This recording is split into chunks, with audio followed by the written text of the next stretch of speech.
নমস্কার, সবাইকে আজকের রেসিপিতে স্বাগত জানাই। আজকে বানাবো ক্ষীর পাটিসাপটা। এখানে একটি কড়া বসিয়ে দিয়েছি, তার মধ্যে 1 কাপ জল দিয়ে আর 1 চামচ গুঁড়ো দুধ দিয়েছি। এবারে এর মধ্যে দিয়ে দেব 200 গ্রামের মতন খোয়া ক্ষীর। খোয়া ক্ষীরগুলোকে আমি হাত দিয়ে ভেঙে ভেঙে দিয়ে দিচ্ছি। এবারে অনবরত নাড়তে হবে ক্ষীরগুলো একদম গলে যাওয়া পর্যন্ত। এবার দিয়ে দিলাম এর মধ্যে 4 চামচ চিনি।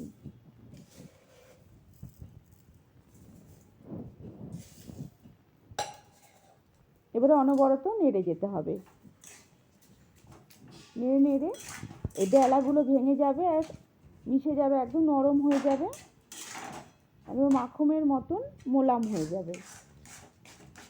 এবারে অনবরত নাড়তে হবে।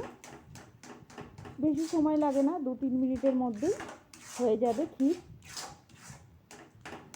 বলতে গেলে হয়েই গেছে, আর একটু একটু ডেলা আছে, সেগুলো ভেঙে ভেঙে দিয়ে নেড়ে নিলেই তৈরি হয়ে যাবে ক্ষীর। দেখুন কত সুন্দর হয়ে গেছে। এবারে আর শুকনো করব না, এটা রেখে দিলে কিছুক্ষণ পরেই জমে যাবে। নামিয়ে নিলাম।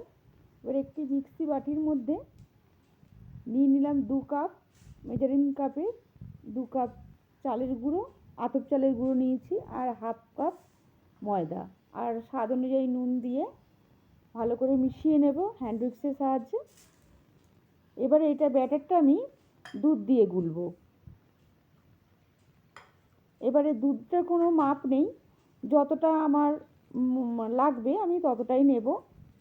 আর এই ব্যাটারটা কিন্তু খুব পাতলাও হবে না আর খুব মোটা ঘনও হবে না।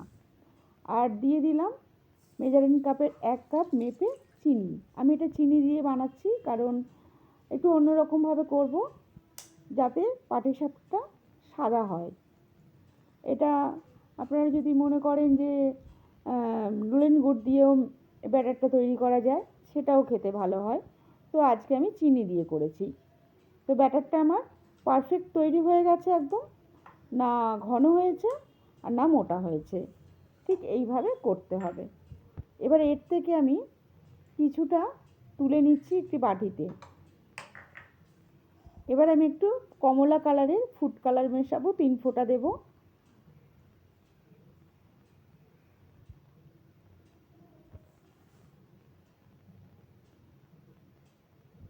এবারে চামচে করে মিশিয়ে নেব।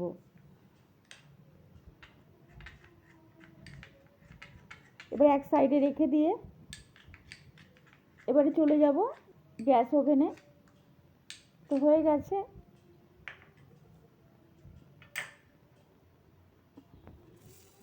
এবারে গ্যাস ওভেনে ফ্রাই প্যান বসিয়ে দিয়ে তেল ব্রাশ করে নিচ্ছি। আমি একটা বেগুনের বোটা দিয়ে তেলটা ব্রাশ করেছি, আপনাদের কাছে তেল ব্রাশ থাকলেও সেটা দিয়ে করতে পারেন। এবারে ফুড কালার দিয়ে দিয়ে আমি রাউন্ড শেপ করে নিচ্ছি। এইভাবে রাউন্ড শেপ করে করে নিতে হবে। আজকে একটু ডিজাইন করে করলাম, দেখতেও ভালো লাগে, আর আমরা তো একই রকম সবসময় খাই পাটিসাপটা, তো একটু ডিজাইন করে করলে দেখতেও ভালো লাগে, আর বাড়ির বাচ্চারা দেখে খুব আনন্দ করে কিন্তু খাবে। বাচ্চারা তো এমনি খাওয়া নিয়ে ভীষণ ঝামেলা করে, এটা খেতে চায় না, ওটা খেতে চায় না। তো এরকম ডিজাইন করে করলে কিন্তু ওদের দেখে কিন্তু খেতে ইচ্ছে জাগবেই। এবারে এক হাতা আর একটুখানি দিয়ে পুরো রাউন্ড শেপ করে নেব এর ওপর দিয়ে, একদম পাতলা করে। বেশি সময় লাগে না, 1 মিনিটের মধ্যেই তৈরি হয়ে যায় পাটিসাপটা।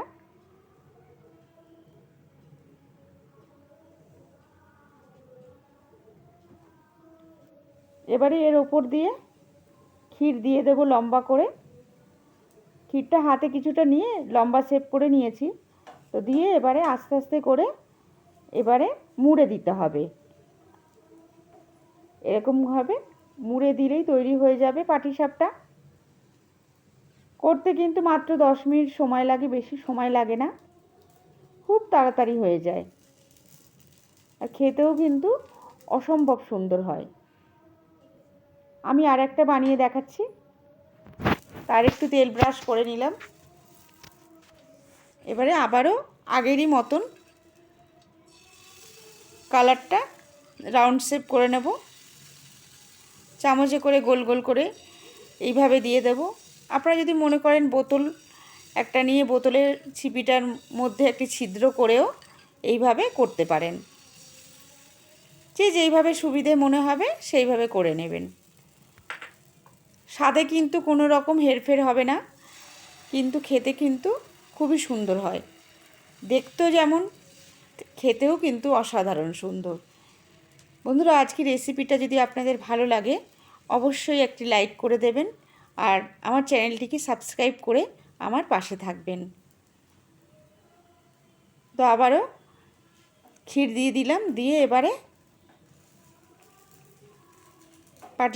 পাটিসাপটার ন্যায় গড়ে নেব। মুড়ে দিলেই তৈরি হয়ে যাবে পাটিসাপটা। বেশ হয়ে গেল। এইভাবে প্রত্যেকটা আমি করে নিচ্ছি।